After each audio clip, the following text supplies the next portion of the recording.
Hi dudes, இன்னைக்கு பச்சை பயிரை வச்சு சிம்பிளாக டேஸ்ட்டாக கடையில் வாங்குற எந்த மசாலாவும் சேர்த்தாம சத்தா எப்படி செய்கிறதுன்னு பார்க்கலாம்.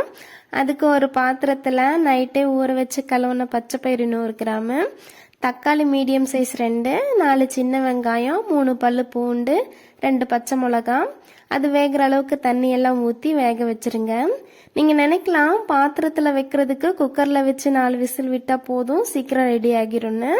அதுவும் கரெக்டு தான், சீக்கிரம் ரெடி ஆயிரும். பட் டேஸ்ட்டு பாத்திரத்தில் வைக்கிற மாதிரி வராது. நம்பிக்கை இல்லைன்னா ஒரு டைம் பாத்திரத்தில் வச்சு செஞ்சு பார்த்துட்டு எப்படி இருக்குன்னு கமெண்ட் பண்ணுங்கள்.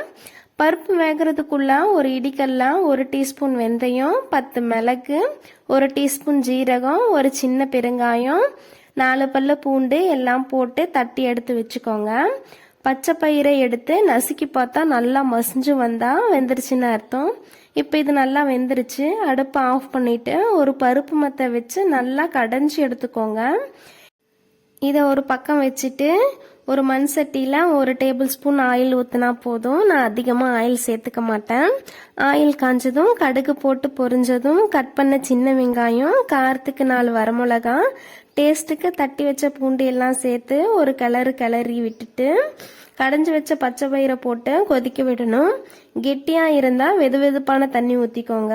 அப்போ தான் சீக்கிரம் குழம்பு கெட்டு போகாமல் இருக்கும். அப்புறம் தேவையான அளவு உப்பு, 1 டீஸ்பூன் மஞ்சள் தூள் போட்டு ஒரு கிளறிட்டு நல்லா கொதிக்க விட்டு எடுத்தா சூடான சுவையான சத்தான பச்சை பயிறு குழம்பு ரெடி. இது கூட ஏதாவது ஒரு காய் பொரியல், அப்பளம் வச்சு சாப்பிட்டா அமிர்தம் மாதிரி இருக்கும். நீங்களும் மறக்காம ட்ரை பண்ணி பார்த்துட்டு எப்படி இருக்குன்னு கமெண்ட் பண்ணுங்க. வீடியோ பிடிச்சிருந்தா சப்ஸ்கிரைப் பண்ணி சப்போர்ட் பண்ணுங்க. அவ்வளோதான்.